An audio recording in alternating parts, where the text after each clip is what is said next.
Hello विद्यार्थियों, आज का टॉपिक जाति एवं वर्ग है। इससे पहले हमने पहली क्लास में जो है जाति के बारे में बताया था। जाति क्या है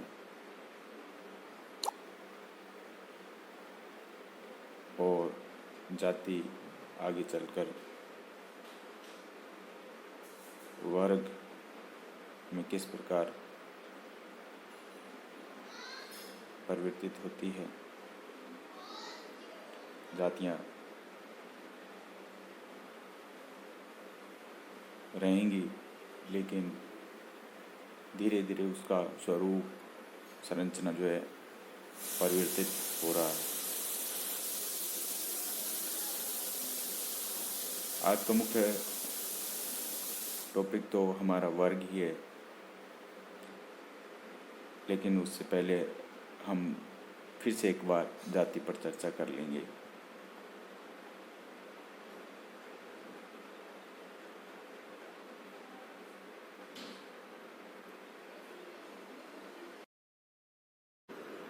जाति के एक सामान्य अर्थ में देखें तो जाति अंग्रेजी भाषा के कास्ट शब्द का हिंदी अनुवाद है।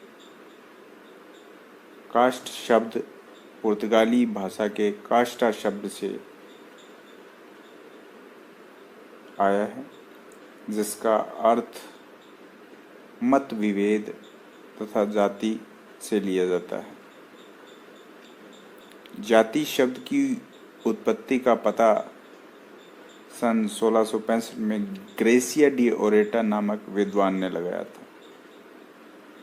उसके बाद फ्रांस के विद्वान अब्बे डुबाय ने इसका प्रयोग प्रजाति के संदर्भ में किया था।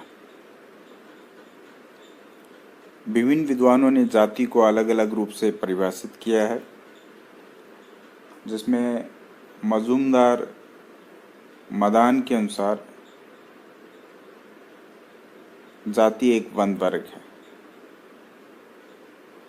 यानी कि जाति के अंदर कोई अगर जन्म ले लेता है तो उस जाति के अंदर कोई प्रवेश नहीं कर सकता। यानी जाति जन्म आधारित है। एक बार जो व्यक्ति जिस जाति में जन्म ले लेता है उसी जाति का हो जाता है, और दूसरे के लिए वो बंद है, उसमें कोई प्रवेश नहीं कर सकता। इसलिए मजूमदार व मदान ये मानते हैं कि जाति बंद वर्ग है। इसी प्रकार चार्ल्स कूले ने भी अपनी पुस्तक सोशल ऑर्गेनाइजेशन सामाजिक संगठन में लिखा है कि जब एक वर्ग पूर्णतः आनुवंशिकता पर आधारित हो तो हम उसे जाति कहते हैं। अर्थात जाति आनुवंशिक आधार पे चलती है, यानी रक्त संबंधी होगी, जन्म संबंधी होगी, पीढ़ी दर पीढ़ी चलने वाली होगी। तो ऐसे वर्ग को जो आनुवंशिकता पर आधारित हो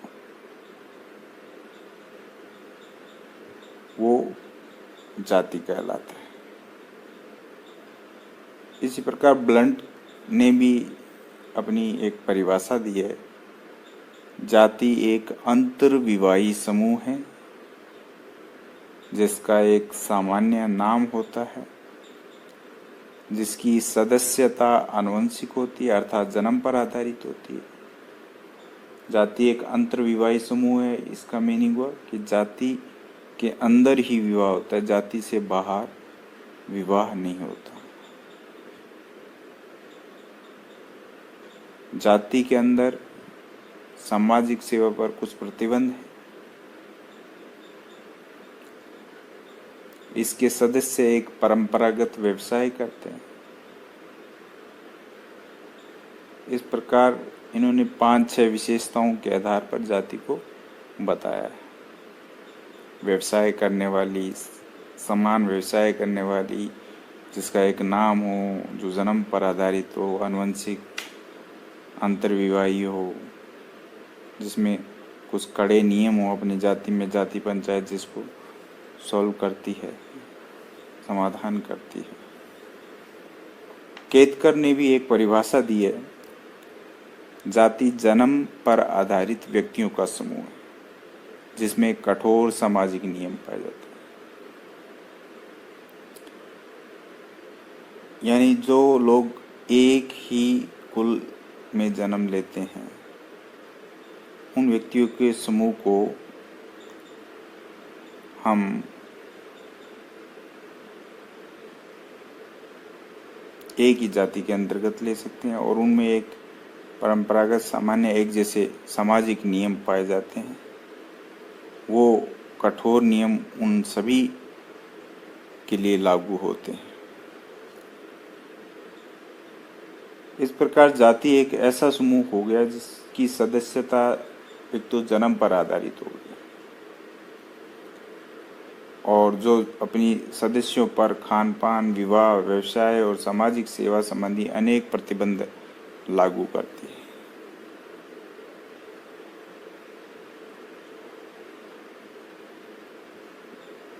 तो इस प्रकार हमने आज जाति के अर्थ को समझा। अगले अध्याय में हम जाति की विशेषताओं को समझेंगे।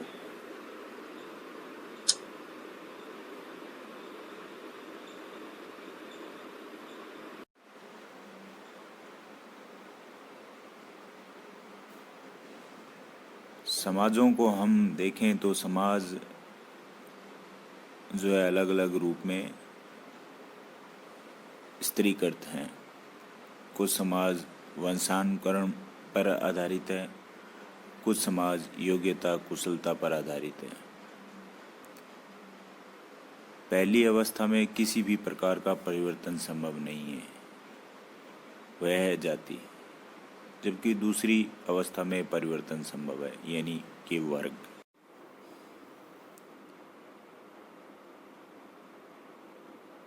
वर्ग के संबंध में विभिन्न विद्वानों ने परिभाषाएं दी हैं। ऑगबर्न के अनुसार एक सामाजिक वर्ग ऐसे व्यक्तियों का समूह है जिनकी दिए हुए समाज में आवश्यक रूप से समान सामाजिक परिस्थिति हो।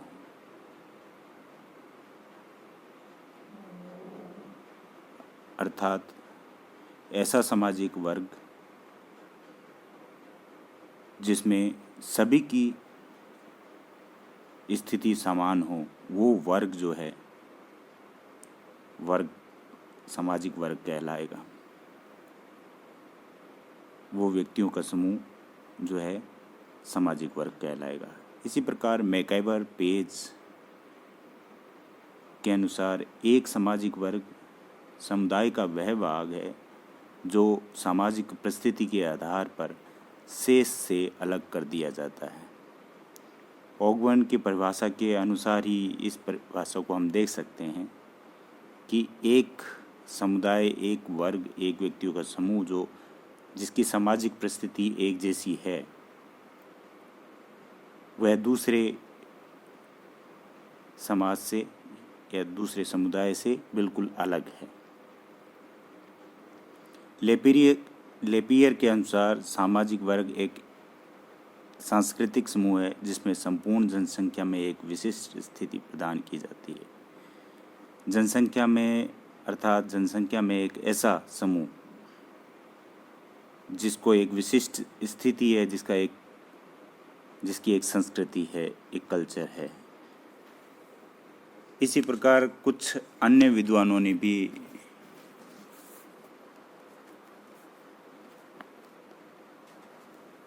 इसके बारे में बताया है, जिसमें जिस वर्ग में वर्ग ऐसे व्यक्तियों का समूह है जो व्यवसाय, धन, शिक्षा, जीवन यापन की विधियों, विचारों, मनोभावों, प्रवृत्तियों, व्यवहारों में एक दूसरे के समान होते हैं अथवा कुछ आधारों पर समानता की भावना से मिलते हैं और इस प्रकार अपने को समूह का सदस्य समझते हैं।